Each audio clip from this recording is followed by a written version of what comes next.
Hi guys and welcome to our YouTube channel 1-2-Step, where today I'm here with another new video to show you guys on how you can create an account on Instagram without using your mobile number. First of all, you just have to go onto Instagram.com on your Google Chrome, and after that this kind of page will load up. Now go on to sign up and click on it. After that, this option will be on your screen where now you need to input your mobile number or email. But in case if you don't have a mobile number, you can just input your email address right here. And after that, give them your full name and a username that people can use to search you while on Instagram.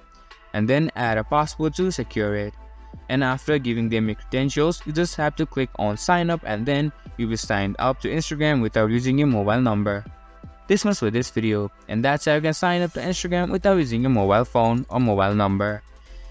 If you guys find our video helpful, make sure to leave a like, subscribe to our YouTube channel and hit the bell notification, and don't forget to drop a comment for review. And for more content like this, see you guys in our next video. Thank you for watching.